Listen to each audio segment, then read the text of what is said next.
They have to relive the trauma again of losing their son, their brother, their father, their mate.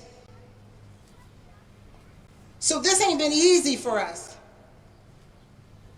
This has not been easy.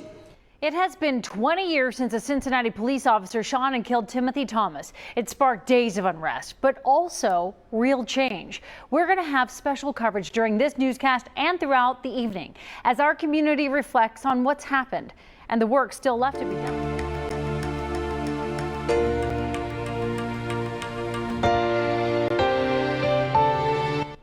In 2001, days after Cincinnati police officer Stephen Roach shot and killed Timothy Thomas, City Council's Law and Public Safety Committee held its meeting at City Hall. It would prove to be a pivotal moment. City Hall was packed that day, and Angela Leisure, Thomas's mom, was there. She came to the meeting because she wanted answers. Even when you tell me why, it's not going to make it better. But at least I've been heard you acknowledge the fact that you took a part of my life from me. All right. So I demand to know why. Ken Lawson represented Leisure. He sat with her and Reverend Damon Lynch III at the speaker's table. When Lynch asked him, he said, "Hey, do you want me to have the people lock the doors and lock City Council until they answer Angela's question?" And I said, "Well, you know, I'm a practicing attorney, so I can't tell you to lock in the council members, but yeah, lock them in." So that's how. And so because we were dead serious at that point. I mean, we had been down there over and over again, and she had one simple request. What was his reason for telling me? What did the officer say was his reason for shooting Timothy? Tom Stryker, police chief in 2001, remembers that meeting well.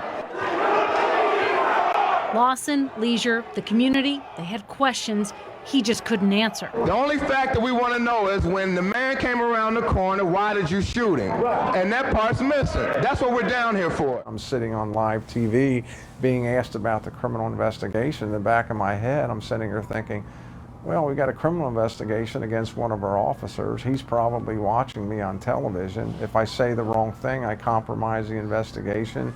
I blow the whole thing and he walks away scot-free. Is that a cover-up? Was that intentional? Was it unintentional? Charlie Lukin was mayor at that time. He told me he can't forget that City Hall showdown. You have this place packed. You've got the mother of Timothy Thomas testifying. You've got an administration that's saying we can't give you information because they were trying to get the right information from the police officer. And so they weren't saying anything. And the black community just views that as a lie. So the whole thing now you'll see, if something happens, the police department gets the information out. They'll get it out what they have. They'll get it out right away. They'll get it out within a few hours. Then days go by and they're going, it's under investigation. Well, that just sounds like you're gonna wait till things die down and then you're gonna tell your lies again. And it wasn't gonna work this time. It was later that night that the unrest began. City Hall, police headquarters, and parts of downtown Cincinnati damaged or in flames.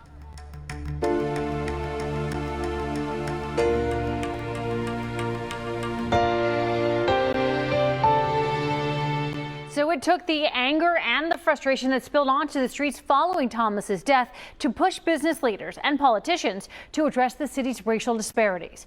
WCPO 9 News reporter Lucy May looks at how much progress our region has made or has not made when it comes to infant mortality, poverty, and affordable housing. There was a sense of anxiety within the community. Lavinia Jones was 12 and a half when the killing of Timothy Thomas sparked civil unrest. She remembers her mom complaining that police hassled her during Cincinnati's curfew when she left home in East Walnut Hills to go to work, while people in predominantly white Mount Adams went to bars and restaurants without a problem. It made me realize that things aren't equal. There wasn't any equity then, and we certainly have a problem with equity now. Yes, there's been progress. No doubt about it, there's been progress. But it's not enough. Dr. Odell Owens grew up in the West End and recently retired as CEO of the health advocacy group Interact for Health. Even though we're making progress, it's not fast enough. is not good enough. Poverty has decreased in Cincinnati over the past 5 years, but census data shows it's actually worse now than 20 years ago. 26.3% of all Cincinnati residents lived below the poverty line in 2019. In 1999, the city's poverty rate was 22%. Bishop Ennis Tate says the Child Poverty Collaborative's Project Lift can help if the region sticks with it and keeps Black churches involved. If we continue to work diligently with the putting the right people around the table and putting the right organizations in place, then we will begin to see a significant impact in our work and begin to see we begin to reduce the poverty in Cincinnati. Hamilton County has lowered its infant mortality rate, with 96 babies dying before their first birthday in 2019, compared with 124 infant deaths in 2001. Meredith Shockley Smith of Cradle Cincinnati says moms like Jones are responsible for the progress. When you put Black women in charge, and when we think about infant mortality, and you ask them what they need, and then you let them do that, or support them in doing that, you see better outcomes. Owens and Jones worry the region might never be truly equitable. We have a lot of wonderful, kind, generous individuals. And how come we're not making that progress? One, people talk about collective impact. All of us come together and collectively, we're going to change the system. It won't work. There is no collective impact in Cincinnati because there's no collective will. I hate to sum it up to like, that's just life. But unfortunately, that is just life for a lot of people, including myself. Lucy May, WCPO 9 News. Timothy Thomas is a name many in Cincinnati will never forget. His death at the hands of a Cincinnati police officer sparked days of civil unrest across the city. 20 years later, we are looking back at that pivotal moment, and we're looking forward at the changes some say still need to happen. But no one has felt the impact of Thomas's death more than his family. WCPO 9 News reporter Lisa Smith caught up with Timothy's brother, who does not want Timothy to be forgotten. These days, Terry Thomas spends a lot of time working on his business. Basically, a group of, entrepreneurs getting together, working, building, offering opportunity to others, helping build other businesses. Branded clothing is part of the business he runs with his wife. It's called Team Grinders. There's also video game production and rapping. Think it, then believe it, you're a winner. I've been working on my music for years on years, and now I'm finally in a position where I can do more, chasing that dream. In addition to clothes and music, the space incorporates the memory of his older brother, Timothy Thomas, who lost his life 20 years ago. For me, I do a lot more just making sure the Thomas name is represented more than just being shot down by a police officer. The death of his brother was the tipping point in the relationship between Cincinnati police and the Black community. Timothy was 19, unarmed with traffic warrants. His death touched off 3 days of civil unrest. We've watched the family struggle because of trauma, because you're thrust into the limelight, you're thrust into a lawsuit. Terry was 16 when his brother was killed. He says Timothy was in the middle of turning his life around after the birth of his son. Terry says he's also making a turnaround in his life. These last few years, he's been on a mission to build a legacy for his children. I do my best to just stay focused and do the right thing, but that doesn't mean I won't still have run-ins with the law. I literally got pulled over recently and they towed my car because I had a headlight out. Not letting the encounter dim his light is the goal. He talks to those younger than him that don't know about his brother. He had no chance to make any differences. And I think it probably would help a lot of younger people to take that into consideration now. Lisa Smith, WCPO 9 News. Many living in the city 20 years ago remember the unrest like it was yesterday. I know I do. Senior reporter Larry Seward is from Cincinnati too, but he was away at college when protests erupted 20 years ago. Some of your peers who were here, Larry, still have a lot of emotions about this. And when asked to share their perspective, you heard something that you did not expect. Yes, Tanya, we heard inspiration that has little to do with the collaborative agreement that politicians cheer. What happened to Timothy Thomas felt far too personal. Nathaniel Snow, you were a first-year teacher at that time. I was. Yeah. What do you remember? During that time period, it's kind of as a Black man, you kind of live on edge because, you can easily, get pulled over. You have to make sure that if you're driving, you make sure you don't have to, it's kind of like, bring no attention to yourself. Jason Dunn, you were a student at UC. Yes, I remember the feeling of this could have been me. Do you feel like this city, this environment is different than what you lived in 20 years ago? I think we have to be honest with ourselves. I believe that the collaborative was a flag in the ground for the city and, frankly, in the country. It has never been done before. And the facts are that there are not a lot of diverse representatives on boards within our corporations here in the city. There are not a lot of Black leadership in many of our not-for-profits and for-profit organizations. And that's not because there's a lack of talent. It is because, frankly, in my opinion, that the process of selecting a leader has been severely diluted by insecurities and fear of competition. At the time, I was still working at Procter & Gamble. Did what happened affect the way you went about your life? In 2003, I actually started a business in Over the Rhine. And the intention of the business was primarily to hire people who look like me and give them skills that they could use and turn into a career, And I think that incident was one of the reasons. I am currently the principal at South Avondale School. Back in 2001, I was fresh out of grad school, and it was my first year teaching. I was teaching phys ed and health at an elementary school. So it was more of an awakening at that point. Where did it take you? It took me to a place where I actually went back to a second master's program in order to pursue education administration, knowing that I could make an impact on a broader scale. Do you think we are in a better place? I believe we are in a better place in that we're able to have more of a voice. Once we see value in one another, we'll be at a point where we can truly take steps together as opposed to moving in separation. Yeah, we talked for over a half an hour with all of those gentlemen that you heard from on our Here Cincinnati podcast, which you can find on our website, WCPO.com. All of them, Tanya, looking back at Timothy Thomas's death, say it was life-changing. It is fascinating to hear from them. Thank you, Larry. Well, Thomas was killed on April 7th, 2001, 20 years ago yesterday. Last night, dozens of people marked the solemn occasion in Over the Rhine. They held a vigil to honor Thomas's life. Organizers say they're still waiting for meaningful change in Cincinnati and across the nation.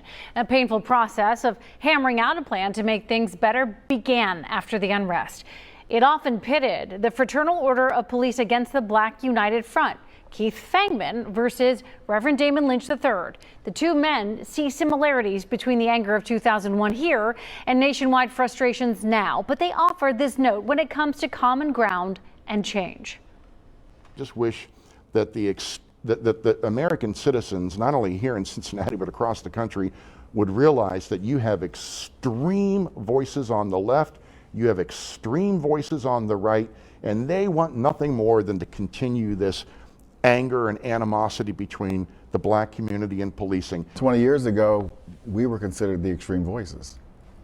You and I were. Right. Yeah, So, correct. Right. Correct. And I think, again, the beauty out of the work that we did was that we worked together to craft something that, changed policing in Cincinnati, didn't further divide the community.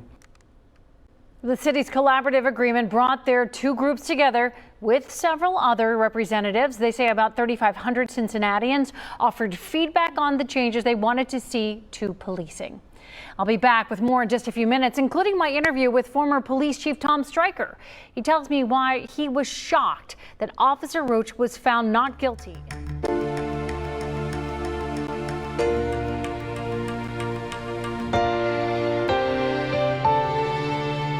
Officer Stephen Roach shot Timothy Thomas. Our police chief at the time, Tom Stryker, was in Chicago at a conference. No one told him.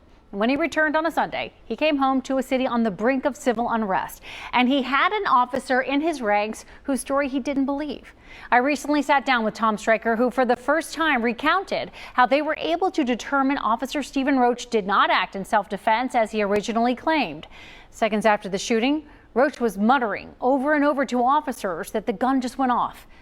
His story then changed. They're describing to me that Roach is bewildered. He just keeps mumbling the same things. And they said, but he and the attorney went into conference. He came out and he made a statement. And he made the statement about this kid having reached into his pants, pull an object out. Chief Stryker says they had recently fitted some of the cruisers with dash-mounted cameras. He wanted his detectives to look through those tapes to see if any of them had caught a part of that shooting. His chief of detectives called to say they had. He said, we've got it on video. And I'm like, how close is it to his version of what he's saying? And I'll never forget this. Vince said to me, it's not even in the same universe. And from Roach's account of it, Timothy Thomas is running north, they're running east. He comes out from behind the building like, oh. The difficulty and the problem was, and you can see in the video, is that Roach is running down the side of the building. He's got his gun in his hand, arms fully extended. And obviously he had his finger on the trigger. Police are taught not to pull their weapon until they're ready to fire. If your finger's on the trigger and you get started, what's going to happen? Boom, you fire a shot. And he did. He fired that shot and it hit him dead center. We brought him in and talked to him again about the shooting itself. And each time we questioned him, he got more and more adamant about it. This is exactly what occurred. This is what happened. He sat up in his chair, he had his fist on the table, and he actually got to the point where he was arrogant about it. We turned on the television and it had the video and put it in, and it showed the whole thing. And you could just see the color drain out of his face as we watched the video. He put his head down, he just started sobbing, crying. I said, Steve, it's not true. It's not true to what you've been telling us. And he's shaking his head, yes. Were you shocked that Officer Roach was not found guilty? Shocked. Utterly shocked that he was not found guilty. By the way, we should say Officer Roach did not want to speak with us about this issue. Tom Stryker says he would have been a powerful witness. He was surprised, in fact, that he was not called to testify in the case against Officer Roach. Mike Allen was the prosecutor in Hamilton County at the time he tried the case. And Evan, you spoke with former prosecutor Allen. What did he have to say about it? Yeah, Tanya, I said that, and he says he's surprised to hear former Chief Stryker say that. Mike Allen told me he's not sure why he would have called the chief as a witness for something he didn't witness. You're going to hear more from him tonight at 7. Lots of angles on this story. We've covered it all day, all these years later. Thanks for showing me.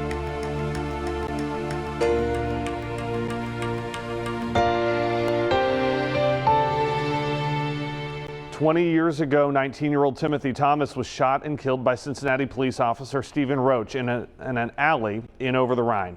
Officers were trying to arrest Thomas on 14 outstanding misdemeanor warrants. His death, as you know, sparked days of unrest that highlighted a deep and deadly divide between the police department and the black community. Today, WCPO 9 News is focusing on the 20 years that have passed since Thomas's death and that period of unrest. New at 7, we're hearing from the prosecutor then tasked with charging a police officer in Thomas's death. Mike Allen defends the misdemeanor charges of negligent homicide and obstructing official business. These cases are always going to be difficult. These cases are always going to be ones where there's public pressure to, quote, do something, unquote. But a prosecutor's job, I think, is not to bow to public pressure, but to do justice and to guide the grand jury, if you will, to a charge that is one that they can prove beyond a reasonable doubt.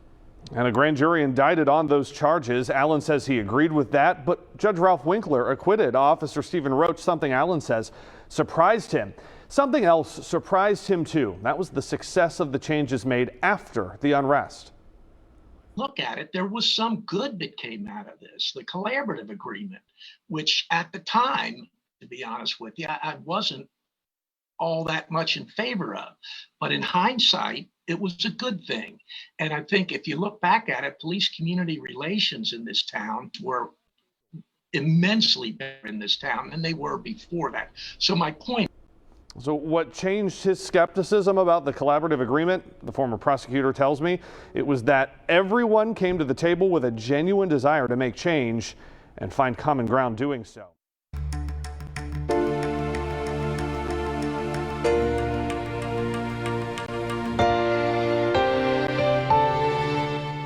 Well before the death of Timothy Thomas, there was a growing concern about how Cincinnati police treated African Americans. It led to at least 14 federal lawsuits being filed against the city. And it was the beginning of the collaborative agreement. WCPO 9 News reporter Lisa Smith talked to the man who was the lead plaintiff in the case. It was February 23rd, 1999. Bomani Tahimba was picking up his son from school in Avondale.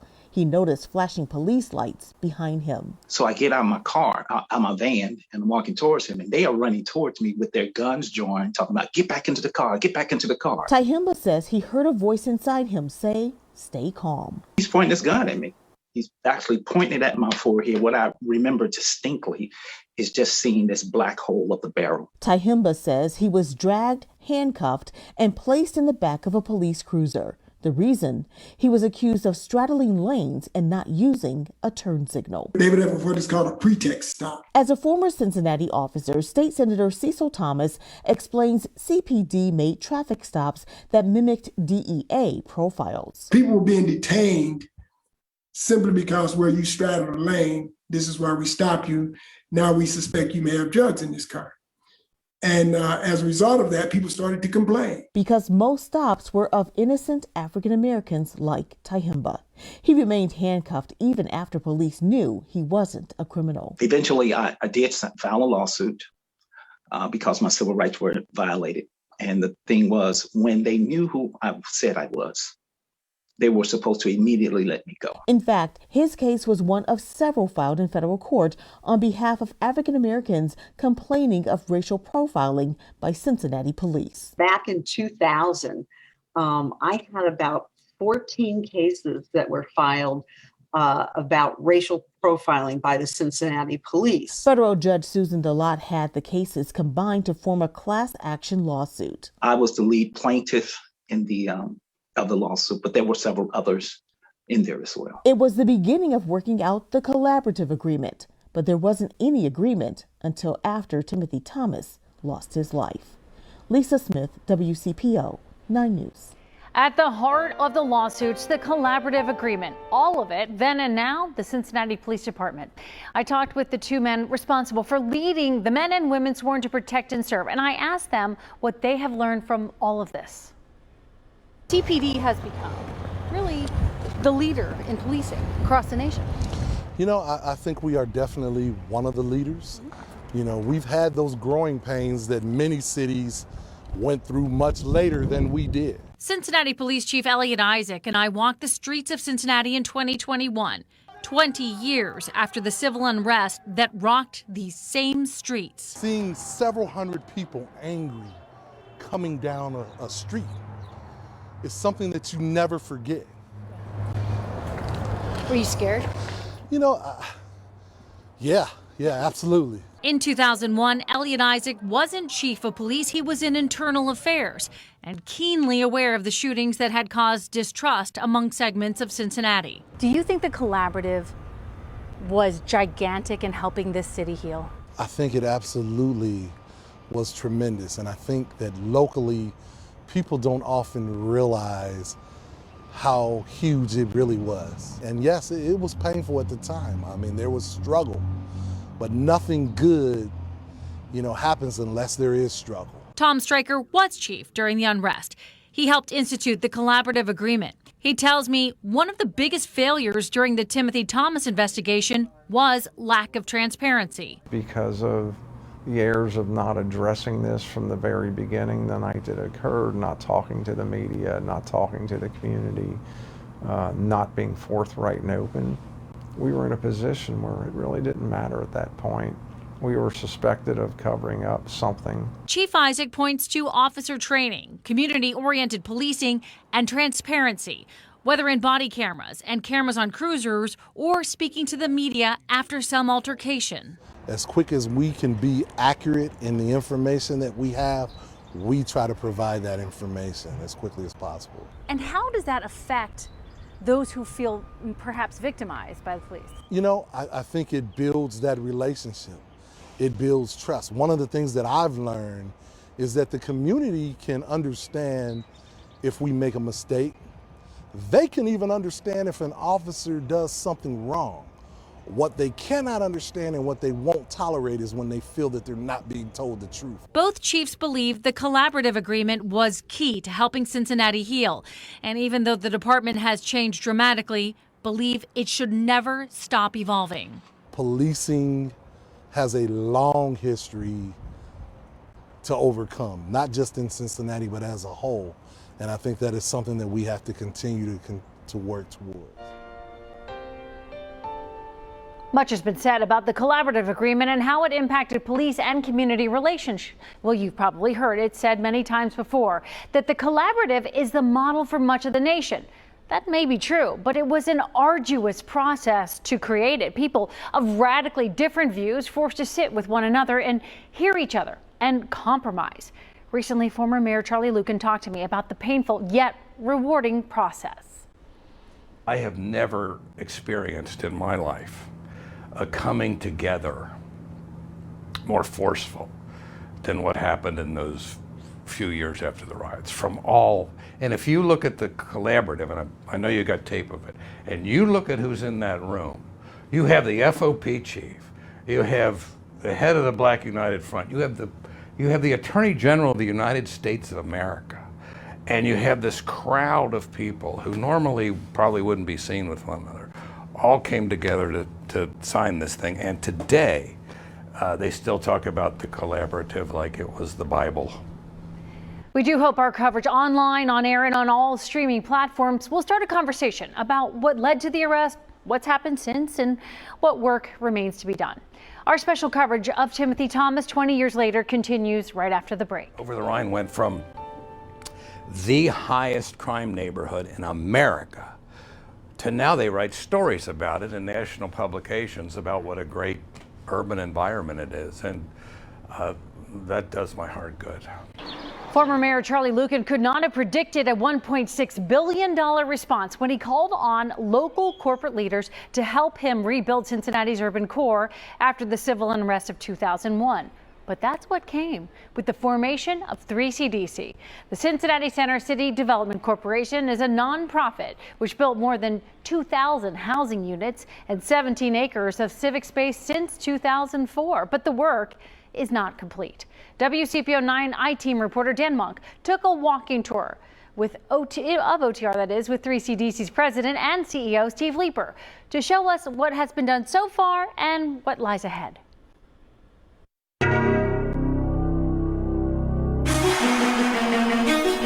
Producer Kick Lee created this music 4 years ago. That's actually one of my most licensed pieces of content. It's about Cincinnati through the eyes of a superhero. I love creating music that's inspiring, that's uplifting, and the city's call helps depict that. But life isn't always inspiring, not for cities and not for Lee himself. During Cincinnati's year of civil unrest, sparked by the police shooting death of 19-year-old Timothy Thomas, Lee was a 13-year-old foster child who frequently caught the bus to over the Rhine so he could visit his mentally ill mother. Visiting her, coming down here, it was not safe. Lee would ride to Government Square and walk to a Tender Mercy shelter on Ray Street, where his mom was a fixture on the front stoop across from Washington Park. I was nervous, but unbeknownst to me, folks already knew me because they knew my mom. 20 years later, Lee runs the Cincinnati Music Accelerator. It's based on 13th Street, 2 blocks from where Thomas was shot and 3 blocks from Washington Park. The primary partners we work with are all around us.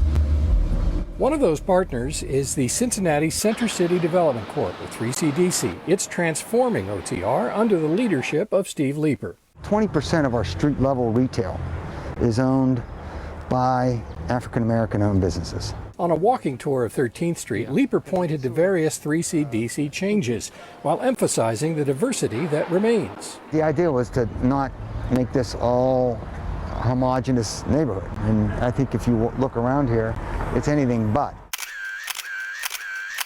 Before and after shots show how 3CDC changed the face of OTR. $800 million in investments, 900 condos or apartments, 13 acres of reimagined public space starting with Washington Park. Oh no! They found me! I genuinely feel that this is what people wanted, which was a public space that everybody could enjoy, that everyone felt welcome to. But is it for everyone? A lot of the minority community in general cannot afford to live down here. A 2015 study by Xavier University's Community Building Institute found Over the Rhine lost nearly a third of its lowest income housing since 2002. That's nearly 2,400 places where the poorest Cincinnatians can no longer look for a place to live. The very definition of gentrification. Josh Spring is executive director of the Greater Cincinnati Homeless Coalition. Around Washington Park, at least 50% of Black people that were there a decade before are no longer there. Leeper says Over the Rhine actually has nearly 1,400 affordable housing units, 445 of them built with its help in the last 5 years. We can always do more. And for the units that we have, we need to upgrade them. We need to improve the management. We need to do services. We need employment. Lee says yes to all of that and more. Take more time to spark conversations with people different than you. That's what I would do. That don't look like you, that don't dress like you, that don't smell like you. Dan Monk, WCPO 9, IT.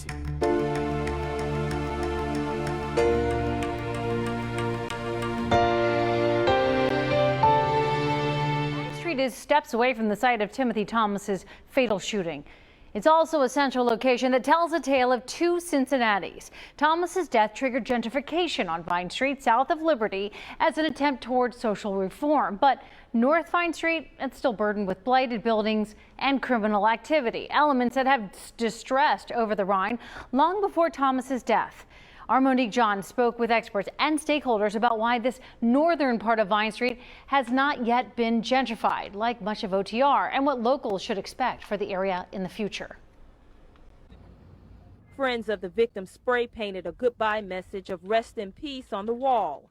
Members of the Black United Front came by to clean up the area before laying a wreath in Thomas's memory. It's horrible. It's glass, condoms, all types of things are just laying out in the community where children are playing. And that should not be happening in a city like this. That was our coverage following the shooting. 20 years later, community leaders we spoke with agree that this stretch of Vine Street between Liberty and McMicken feels like it's stuck in OTR's harder times.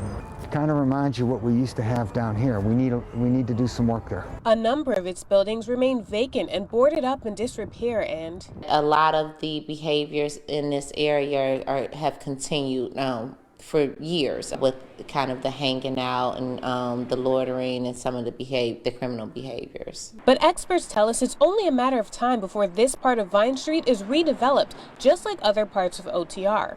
They say developers are gradually revitalizing downtown and OTR in pockets because of limited financing and manpower.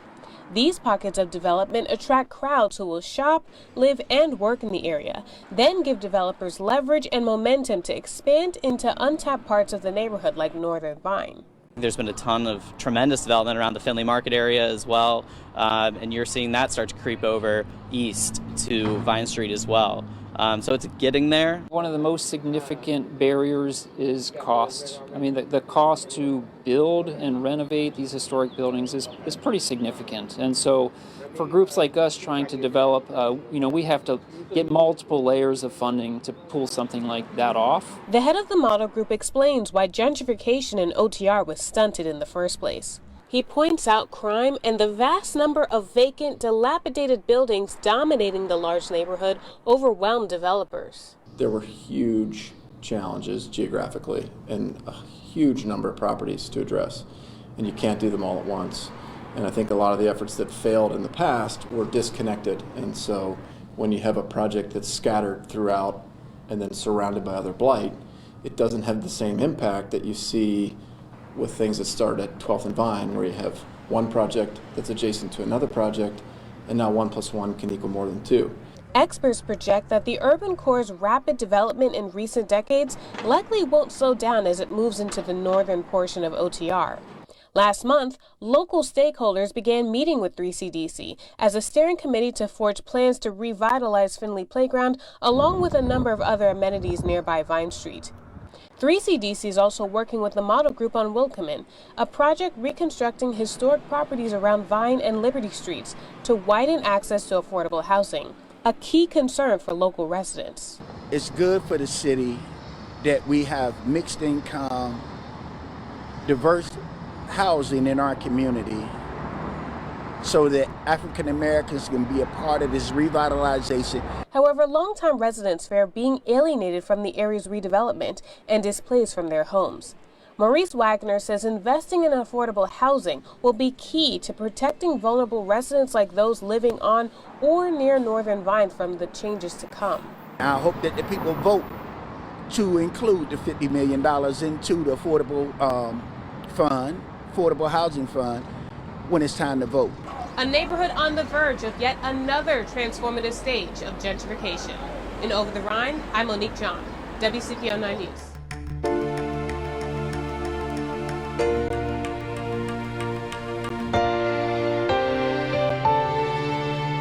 On April 7th, 2001, 20 years ago yesterday. Last night, dozens of people marked the solemn occasion in Over the Rhine. They held a vigil to honor Thomas's life. Organizers say they're still waiting for meaningful change in Cincinnati and across the nation. A painful process of hammering out a plan to make things better began after the unrest. It often pitted the Fraternal Order of Police against the Black United Front, Keith Fangman versus Reverend Damon Lynch III. The two men see similarities between the anger of 2001 here and nationwide frustrations now, but they offer this note when it comes to common ground and change. Just wish that the American citizens, not only here in Cincinnati but across the country, would realize that you have extreme voices on the left, you have extreme voices on the right, and they want nothing more than to continue this anger and animosity between the black community and policing. 20 years ago, we were considered the extreme voices.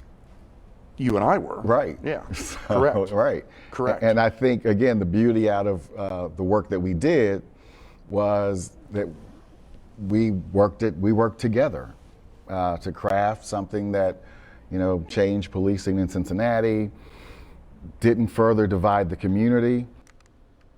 The city's collaborative agreement brought their two groups together with several other representatives. They say about 3,500 Cincinnatians offered feedback on the changes they wanted to see to policing.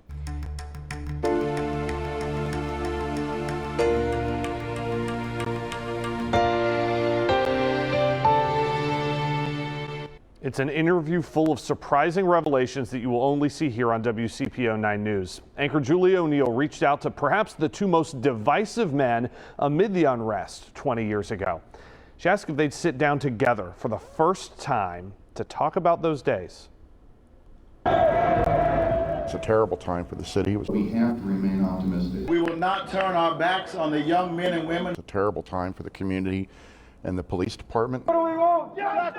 Tensions between police and people of color reaching the boiling point, putting the national spotlight on Cincinnati. And the president of the city's Black United Front said this to Nightline's Ted Koppel. You probably have here tonight two of the most polarizing people in Cincinnati, so some would say Keith Fangman and myself. We're hated in large segments of this community for what we believe in and what we say. But it's going to eventually take us to come together to bring Cincinnati together, to have some proper police-community relations. Fraternal Order of Police President Keith Fangman reveals now There were many death threats against my wife and my children and threats to burn our house down. And the Reverend Damon Lynch III? My dad's Damon Jr. They gave my dad the death threats, they're thinking it was me. So my mom and dad had to buy cameras and security. As these two men sit down for their first interview together since that contentious 2001 Koppel interview, They're also revealing what really went on behind the curtain as all the drama was unfolding. During the riots, this is in the middle of the 2001 riots, he came and visited me at the FOP hall. I went to his church and visited him, and it was just he and I talking. Keith and I would have breakfast or lunch at Tucker's, but then you'll see us on Ted Koppel or some national news, and we're on different sides of an issue. A mutual respect developing over omelets and conies, these men say, set the table for the later signing of a collaborative agreement to improve police-community relations. The beauty of that was it was collaborative. I remember somehow 3,500 Cincinnati residents coming together to give their input on what they thought would be and make us a stronger community. I remember the FOP coming to the table. There's been hard work before, but the harder work now begins. The collaborative agreement led to a change in pursuit policies, a citizen review board, mobile crisis teams, tasers, body cameras, and more. How many people have been shot and killed by Cincinnati police in the past 10 years? It's a small handful. That is a fact, okay? So the proof is in the pudding, okay? The number of police intervention shootings in this city has dropped precipitously after 2001. And this city deserves credit for that. The police department and the community deserve credit for that. I read somewhere we're our feistiest in our 30s, we're our smartest in our 40s, and our wisest in our 50s. I would agree with that. I'll take the grade. So as leaders then and leaders now, what would you have done differently, and how would you tell a younger person about the best way to lead? I look back on a lot of the things that I said and did as the FOP president. Many of them were absolutely necessary. Fangman still feisty when defending officers. We've gotten to a point in this country where now, even when an officer is fired upon or have a loaded gun pointed at them, even with that, they are criticized like you wouldn't believe. So I'm not going to apologize as a former union president for vociferously defending officers. But there were times that I look back and, being brutally honest, that there were times that I was far too strident and I came on way too strong. I think there were times where my rhetoric, although it was straight from the heart, was just too harsh. Would I do anything differently? No, because we came out with just with the perfect result for our city at that time. The work continues. Generations coming after us, they'll pick up the mantle, pick up the baton. They can look back at what we did, and it was not easy, but I'm proud of what we did. Good to see you. You too, brother. Yeah. Reverend Lynch is still leading his congregation at New Prospect Baptist Church. Keith Fangman is retired now and living in Florida.